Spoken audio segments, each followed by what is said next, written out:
Welcome to the first episode of Art and Creativity Unveiled. I'm your host, Isaac, and today we'll delving into the fascinating world of film as an art form. We'll explore how film came to be regarded as art and why certain forms of art become conventional. So let's jump right in. To understand how film became recognized as an art form, we need to take a journey through history and the evolution of cinematic techniques. The early days of cinema, when the Lumiere brothers and the Georges Méliès were at the helm, film was primarily seen as a novelty and a form of entertainment. But as time went on, filmmakers began experimenting with film's visual aesthetics using techniques such as editing, camera angles, and lighting to create artistic and emotional effect.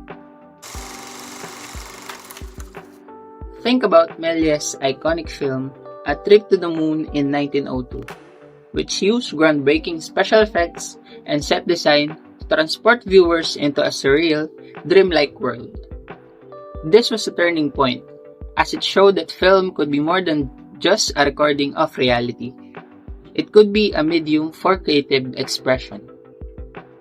Moving forward, the concept of film as art gained further momentum with the emergence of film theories. Filmmakers like Sergei Eisenstein introduced the idea of montage, where the juxtaposition of images creates meaning beyond individual shots. Eisenstein's Battleship Potemkin in 1925 is a prime example of how editing can be used to evoke powerful emotions and convey complex ideas. Moreover, the auteur theory, popularized by critics like François Truffaut and Andrew Sarris, emphasized the director as the author of a film, showcasing their unique artistic vision.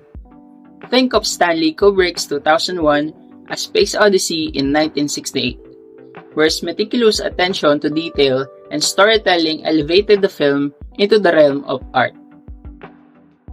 Finally, as film festivals like Cannes and Venice began to highlight the artistic value of cinema, it further solidified film's status as art.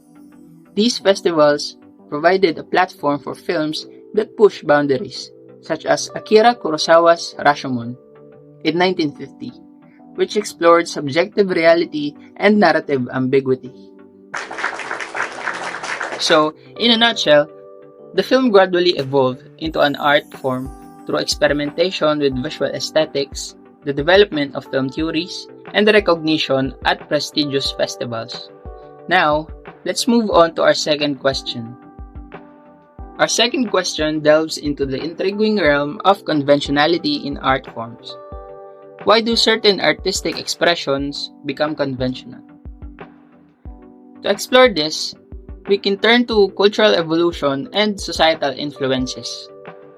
Art is deeply embedded in the cultural fabric of societies, and its evolution is shaped by a complex interplay of factors. Let's take the example of classical music. In the 18th and 19th centuries, composers like Mozart and Beethoven established certain musical forms and structures that are still considered conventional today.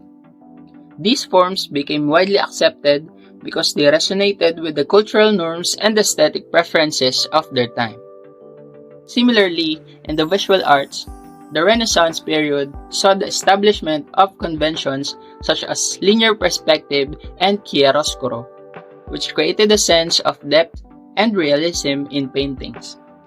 These conventions became a standard because they represented a leap forward in how artists depicted the world. Now, as we fast forward to more recent times, we can see how conventions in art continue to evolve. Take the world of contemporary art, for instance. The unconventional and avant-garde have gained prominence, challenging traditional notions of art. Artists like Jackson Pollock, with his abstract expressionism, broke away from conventional forms to create entirely new modes of expression. So, why do certain forms become conventional? It's often a combination of historical context, cultural resonance, and the ability of these forms to communicate and connect with people. As societies change, so do artistic conventions, reflecting the evolving tastes, values, and ideas of their time. There you have it, our exploration into how film became recognized as art and why certain forms of art become conventional. It's a testament to the ever-evolving nature of creativity and culture. That's a wrap for today's episode of Art and Creativity Unveiled. Thank you for joining me on this journey through the world of film and artistic conventions. Remember to stay curious, keep exploring, and never stop appreciating the beauty of art in all its forms. Until next time, I'm Isaac, signing off.